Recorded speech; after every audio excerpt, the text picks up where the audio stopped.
Welcome back, Shalligators. Today we are going to be talking about Selling Sunset's Christine Quinn. Girl is running her mouth. She's promoting her new book, How to Be a Boss Bitch. I think it's called How to Be a Boss Bitch, hashtag boss babe, hashtag momtrepreneur. She's one of those. I mean, I like her. I like her whole vibe. It's so over the top, and I like how she's branded herself, but she does seem a little on the basic side. I don't know. I actually like her, and I don't mean basic as an insult. Do I mean as a compliment? Perhaps not. She'd probably look at me and be like, basic? You want to talk fucking basic? It's that TJ Maxx sweater you're wearing. I know it's from TJ Maxx. I really have no defense of this shirt at all. That's not what we're here to talk about. We're here to talk about catty ass women. You guys have actually been asking me this question a lot lately. I don't know why, but you guys have just been like bringing up like, how do I deal with catty women at work? Maybe you guys have been watching Selling Sunset. Maybe you've been hawking what Christine Quinn has been saying. Because like I said, she's running her mouth a lot about the real deal of shooting the show and spilling all these secrets. I'm going to tell you if she's telling the truth or if she's not, because as you know, I used to have a reality show. I had my own show on MTV called Downtown Girls. I was the lead, and I have experienced, life in production. I've also experienced fucking skanks in the workplace. Skanks. We talk a lot here about obviously how to deal with men, how to manipulate men. I mean, we do an entire week of this called Evil Week. But what about women? Well, I think our very first Evil Week had a video on how to deal with jealous coworkers, so I encourage you to go back and watch that. But here's a bit of a refresh we're gonna do, because you know what? We can talk about this a lot because it keeps happening to us. So we're gonna get into all of that, but before we do, if you wanna talk to me one-on-one, you need some very specialized help, maybe with a workplace bitch, a drama like that, a friend, a boy, any old thing, head over to my website, shallonlester.com, click the link down in the bio so you can submit a question. If you also want to get help from me via a video, you can go to cameo.com and I'll do a little video just for you. Ditto with memo.me if you happen to live outside the US. Okay, let's talk Christine Quinn. So she's, like I said, she's promoting her new book, hashtag boss bitch, how to be a boss bitch. I actually wouldn't mind reading or listening to this book because she really has done a ton and she's branded herself so well on these shows. I really have a lot of respect for that. She came out of that gate on fire and I really have so much respect for that. Like, she was really taking that seriously. Unfortunately, she will not shut the fuck up. She has given interview after interview. The most recent one is she was on the Call Her Daddy podcast with Alex, whoever. I don't know. And just, she's doing what we call breaking the fourth wall. What does that mean? Okay, so when you're on TV, the wall's here, the wall's here, the wall's here. You guys are the fourth wall, right? So it's the wall that is between the audience and the creator. Breaking the fourth wall is something that you just don't do as a performer. Even on stage, you don't see the actors being like, can you shut your fucking phone off? Like, we don't do that. You don't have people looking directly at the camera unless it's an office style show that you're like saying that. It's just not something that happens. Even with this, like, I don't show you guys like setting up my microphone. I don't even do, if I've ever done a house tour, I don't show you where I film. Like, it just disrupts kind of the magic. And the magic is crucial to entertainment, whatever that entertainment form is. Tap dancing, magic tricks, anything. Like, you don't really want to know how the sausage is made. It just disrupts it, right? And so Christine Quinn, I don't think has gotten that memo. I don't think she has, because she's been talking all about secrets on the set, what's fake, what plot lines are fake, when they set up a scene, blah, blah, blah. She's bitching out the producer, I forget his name, Adam something, and claiming that he told her to kill herself because she was being too honest in an interview. And by too honest, that meant like she was spilling these secrets, like, oh, this storyline is fake, and oh, they told me to say this, and they re-edited that. A lot of people are saying to her, I don't think he told you to kill yourself, throw yourself down a flight of stairs. I believe that. I don't know who this dude is, but I do know from my experience working on a show there was one episode in my show and it followed my life. It was supposed to be like a real life Sex and the City, but it was like all city and no sex. It was actually very boring. And it was supposed to like follow, I was like the Carrie Bradshaw. And it was supposed to follow my life and my dating. And they had actually cast a boy, and I didn't know this. They cast a boy to hit on me at a bar. I thought we were literally just sitting next to each other and making like organic conversation. No, he was a paid actor. But we actually hit it off. Like we ended up like going out and like dating, and oh my gosh, Gavin, he was so dreamy. And I was like, okay guys, this is like a great sort of like storyline to run with. It's so organic. Like you hired this guy and it really like took root. And they're like, how about what if instead of dating Gavin, who you're actually dating, what if you wake up like for the next episode and you're like, maybe I'm a lesbian? And I said, I'm not a lesbian, I'm bi. And they're like, yeah, I mean, same thing. I said, it's not the same thing. They're two different words for two different things. Like, and you don't decide you're a lesbian. I don't decide I'm Chinese. Would that be an acceptable plot line? It's just, I'm like, it's out of left field. I have an actual relationship that's like taking off. Like, why aren't we like following this thread? The director, I rarely in my life have I seen someone melt down like that, like in real life, screaming, practically foaming at the mouth. Turns out he was, I have heard, like a bit of a drug addict. He literally said to me, I made you and I can fucking break you. I will destroy you if I want to. And I kind of laughed. I'm like, you didn't make jack shit. You picked me. You picked me. I didn't audition for this. I didn't come begging for this. So you recognize the skills here. You didn't make my writing career, my journalism career, my Gossip Girl career. You didn't make anything. Like, you might have made this show. No one even knows about it. Like, you destroy it. It's like a tree falling in the forest. Who fucking cares? I'm saying this because I believe Christine Quinn in the banana shit that Hollywood producers do. Like, you are a piece of livestock. You know, my producers, no one at the show ever even told me it was canceled. They literally just ghosted me.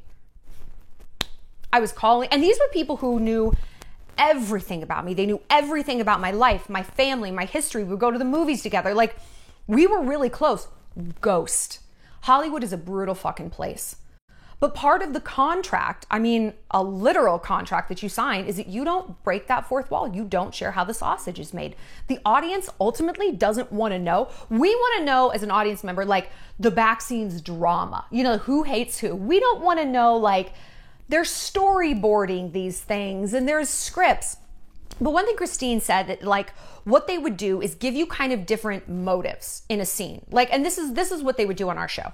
Like, they would tell my best friend Sarah, like, do you think maybe Shallon should like freeze her eggs or something? Don't you think that? I've been thinking about it. I think she should. Why don't you just like bring that up to her? And Sarah's like, okay, yeah. And they would tell me, like, do you think maybe Sarah's rushing into marriage with that guy? Maybe you should just, like, I don't know, talk to her about it. So we each have our own, like, motivations in the scene, but within the scene, however that played out and whatever we said was not scripted. I mean, at least mine wasn't. And they also didn't edit us. Like, you really can't, I mean, you can with, like, voiceovers and stuff. Look, I'm bringing this up because I do like Christine Quinn, and right now, she is making herself fucking radioactive in Hollywood. She is. Girl, if you're watching this, you have got to stop. Let me tell you why. If you are running your mouth, if your chief brand right now, and it is because this is the bulk of what you're talking about, or if it isn't, this is the bulk of what's getting picked up by major news agencies talking about the behind the scenes shit, no other TV production is going to want to hire you. NDA, non-NDA, disclosures, whatever. Do you think they want to waste money hiring someone they potentially have to sue? No one's that interesting. I've got news for you. I wouldn't even have her on my podcast. And look, I'm like a nobody. I wouldn't have her on my podcast. I wouldn't want to risk her sending emails, being like, look at this dumb way Shallon signs her email. You just don't know. Because what it comes down to is someone you kind of can't trust. Someone who's a blabbermouth. And when we see that exhibited in someone, whether it has anything to do, their category that they're blabbing about has anything to do with our category, we inherently kind of don't trust them, right? What are we going to talk about today? Catty bitches at work. Now, like I said, we talk about dudes all the time. And I've worked in New York City, my entire career was in New York City when I was working for other people. Now I work for myself, I can live wherever, and guess where the fuck I'm not? New York City, around so many people. I want to be where the people aren't, where the cows are, where the guns might happen to be. But I've worked for people who are on the scale of evil bosses. I mean, they're so evil, they've had to testify before Congress. They've been implicated in like Donald Trump, like Stormy Daniels plots. Like when I say evil, I mean it. Not just a run-of-the-mill, Cinnabon at the airport manager who, believe me, can be plenty evil. But even in spite of all that, the absolute worst people I've ever worked for weren't the ones getting federally indicted, weren't the ones literally shredding documents out back and having bonfires for, bad things. They were the women. If I could go back and do it over again, I would rather work for an evil man than a medium evil woman any day of the week. Why? Men are easier to manipulate. I've got 2 reasons here, and I have another reason down below. Women are born to manipulate men, and men are hardwired to accept it because they're stupid and they think with their dicks and they think with their ego. And if we can appeal to either one of those things, Now, I wasn't always great at this because I don't mean this in a non-binary way, but I don't think of myself first and foremost as a woman. I think of myself as just me, like an alpha. And I always forget to add female to that. I'm like, oh, yeah, no, I'm a female. Don't get me wrong. I love my feminine wilds. I am a girl through and through. But I always, in business, I would have to stop myself and be like, oh, wait, you're not one of them. You're different. And you have to operate differently. You can't be the battering ram in a meeting. You have to be the lock picker. You have to get in and get your things done by a much more subtle means. And that's dealing with men who are blunt instruments and they're fucking stupid and they're easy to manipulate, even when they're evil. Women, though? I'm a girl's girl. You know that I am. Women are the worst. We are the worst. And I'm going to get the disclaimers out of the way up front so that we can get into the nitty gritty about how to deal with women at work. We are the worst because we have been forced into these boxes, right? Now, a video is going to come out, I'm sorry I keep delaying it, about how to have fun sober. And one thing I say in that video is, it's so frustrating that the only time we're allowed to be honest is when we're drunk. That's the only time it's permitted to fight, to cry, to eat, to dance, to say what we want, to mean what we say. We have to be drunk. We have to pour poison in our bodies in order for that to be acceptable. And so when we can accept that truth, cattiness and these backroom machinations that women go through, we're not allowed to be the battering ram. We have to pick locks. And that sort of emotional hothouse really takes a toll. I don't know if you've ever read the book, The Virgin Suicides. It's probably my favorite book ever. It's just incredible. It's so lyrical and so beautiful. And there's this one line, because it's told from the point of view of these teenage boys living across the street from this house full of girls who, as the name implies, doesn't end super well for them. But there's this line that says, we felt the imprisonment of being a girl. Because I think they read the girl's diary, something like that. We felt the imprisonment of being a girl, how it made your mind active and dreamy, and you ended up knowing which colors went together. And I always go back to that, the imprisonment of being a girl. It makes your mind active and dreamy. So much of our lives exist up here, okay? And because of that, when it comes to go time in business, where we are kind of supposed to operate like men, but not really, battering ram, lock picker, we just kind of seize up and we don't know what to do. And we very often default to a lot of catty shit because we either don't know how to be bold and upfront about what we want, or that's actually not a good strategy, or we are just too chicken shit. The vast majority of women are chicken shits. We are. And look, I say that having just said the reasons why we might be a chicken shit. I'm not saying we don't have a valid reason, but we are. I say this to you. because right now we're going to bring up someone so near and dear to my heart, someone who truly I feel like is my other half, my better half. He's all of me. Niccolo Machiavelli. Niccolo Machiavelli, author of the Renaissance Italian tome, The Prince, a handbook on how to rule an empire that many people believe was based on Cesare Borgia, who is truly my other half. Oh God, Cesare. I love him. Daddy. Okay. So we all know the phrase, is it better to be loved or feared, right? And if you're Michael Scott, both. I want people to be afraid of how much they love me. Unfortunately, I mean, that's kind of a good answer. I want people to be afraid of how much they love me. But that's not what Niccolo Machiavelli said, because he didn't pose this as a rhetorical question. He had an answer. Let us read. It is much safer to be feared than loved, because love is preserved by the link of obligation, which, owing to the baseness of men, basically because people are trash, that's broken at every opportunity for their own advantage. But fear preserves you by a dread of punishment which never fails. Let's unpack this.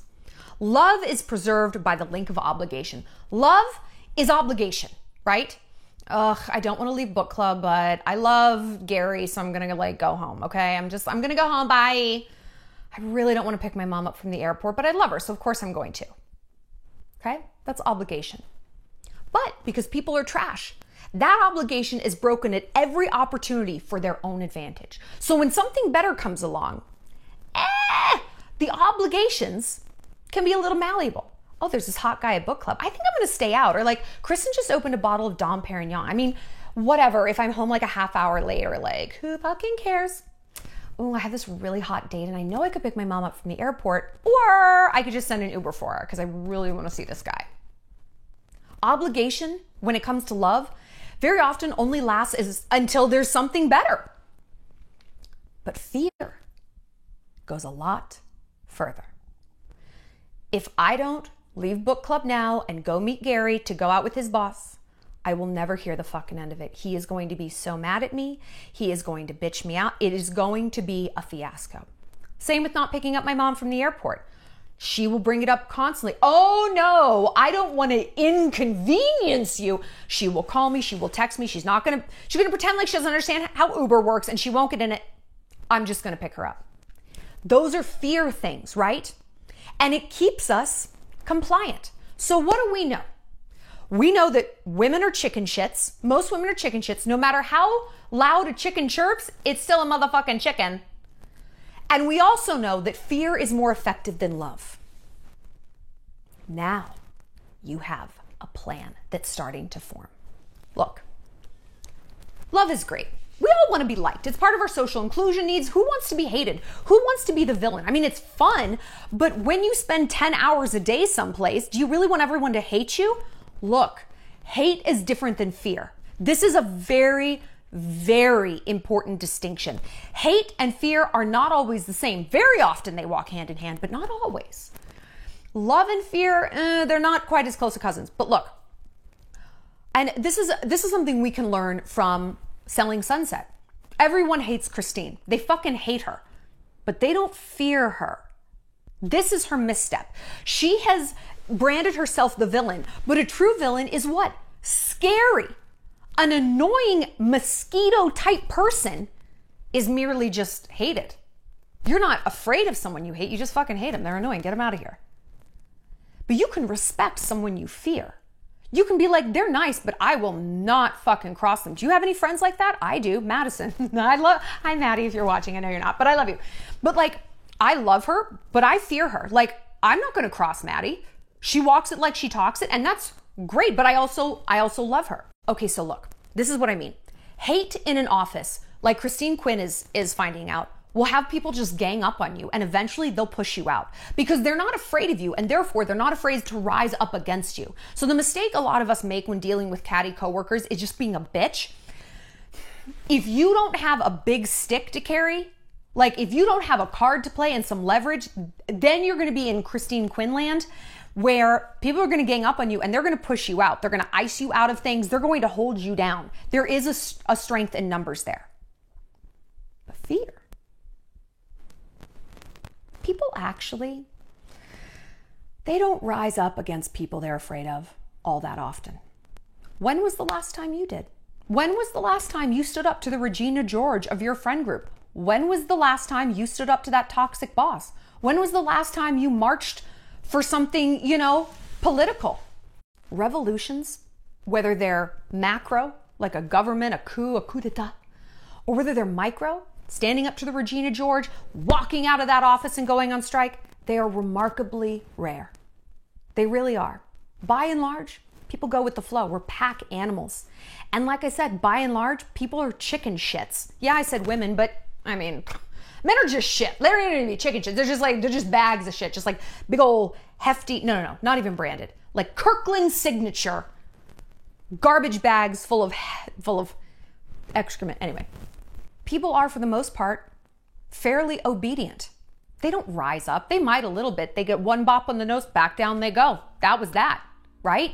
And it's because people look for strength in numbers. We all have to stand up to the boss. It's like, okay, you stick your neck out first.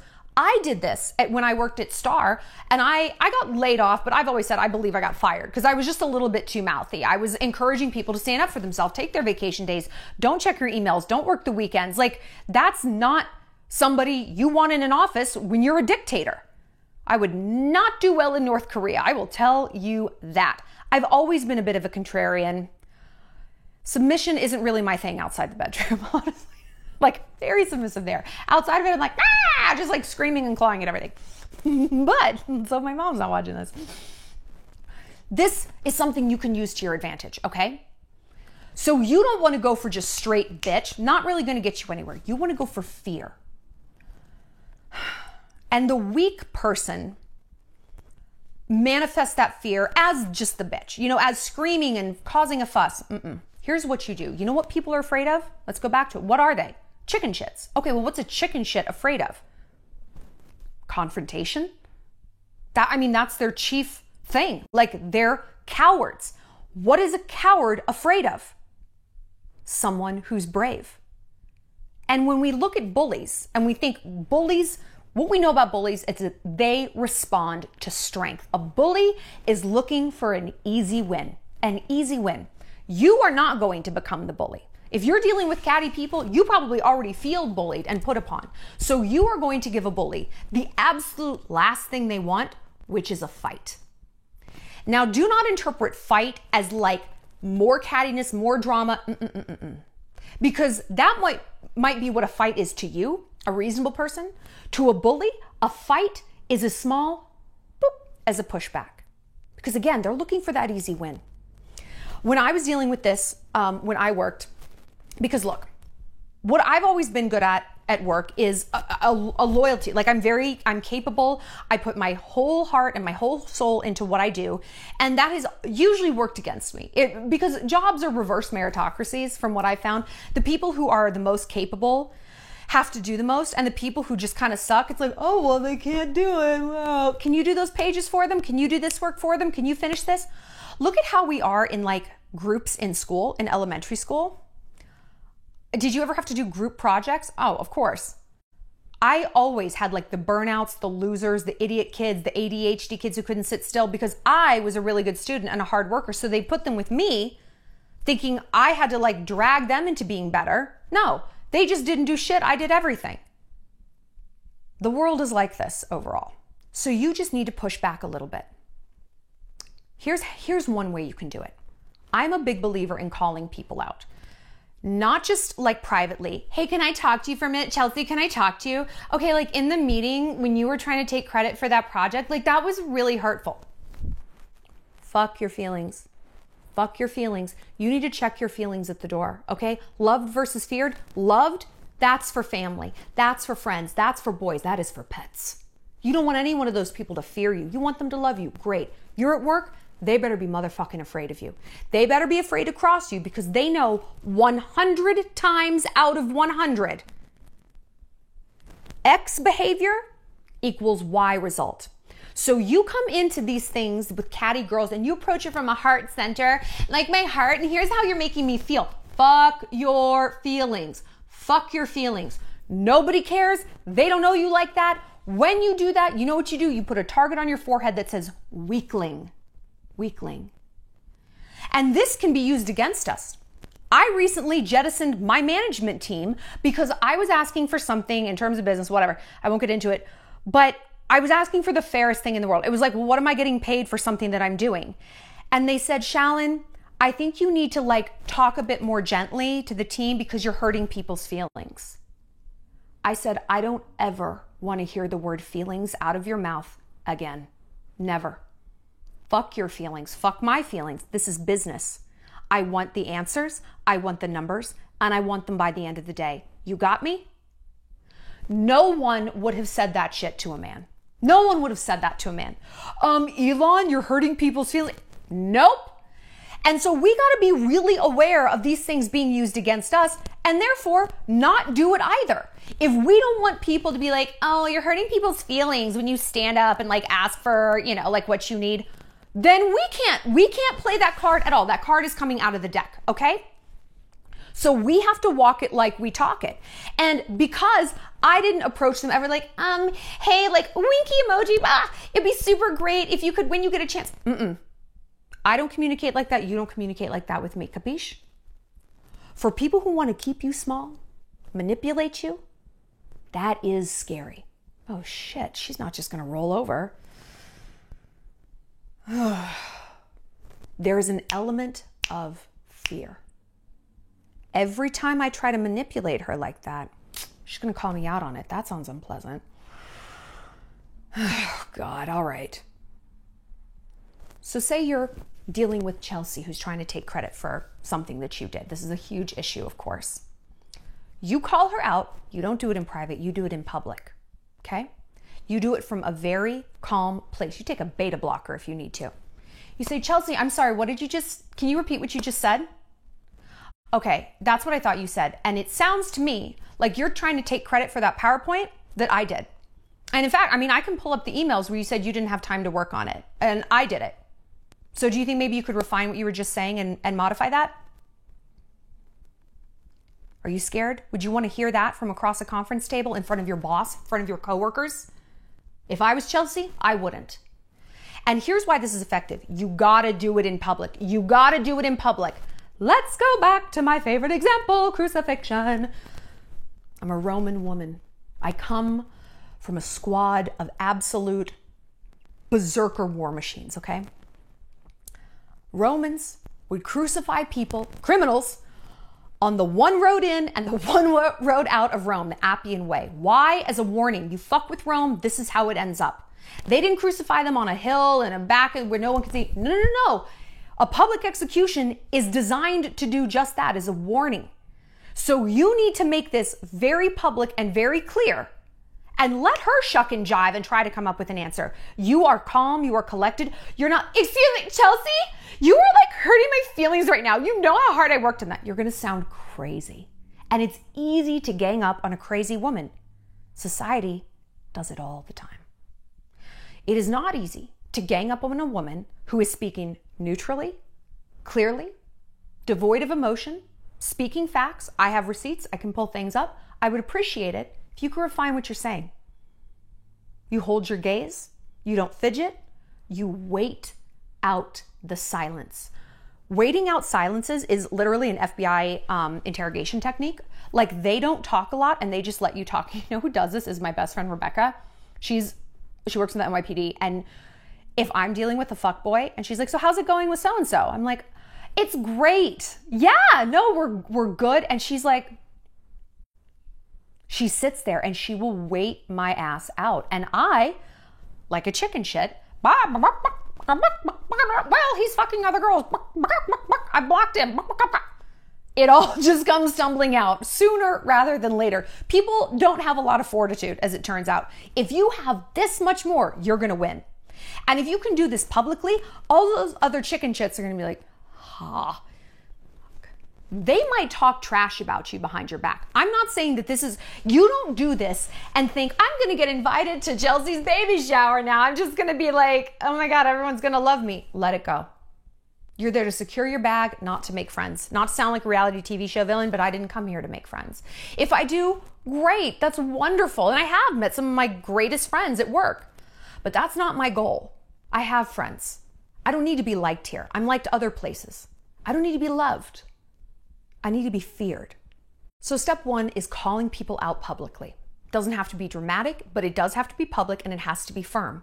I'm not saying this person is never going to do it again. I'm not saying that there's going to be this huge seismic attitude shift towards you in the office, but I am saying people are going to start to think twice about fucking with you. And that's what you want. You have to let it go that everyone needs to like you. And I know it's tough. But I ask myself, do men think this? Do men go to work and care how much like dude bros like them? I don't think so. You know, that's not chief on their agenda. We have got to start thinking more like men. Do you know who gets to run the world? Conservative men. And do you know how long they've been doing that? Since before antiquity, since forever. That is how the world is run. The world isn't run by soft women. The world isn't even run by soft men. It's run by the ruthless. And pound for pound, that's usually dudes. The women who have gotten to run the world, Queen Elizabeth I, Cleopatra, Boudica Victoria, they were ruthless ass motherfucking women, okay? And they lost their power, Cleopatra did, when she fell in love with Mark Antony, when they went to that female side. I'm not saying, this is not an anti-woman, if you want to interpret this like that, it is your funeral. If you want to go in with a live, laugh, love attitude towards the people you work with and have these heart-centered conversations, good fucking luck. I hope you're hot and I hope you marry rich because you're going to need it. If you actually want to get ahead, you cannot act like this game is not being played. You have to play it smarter and colder than the other women around you.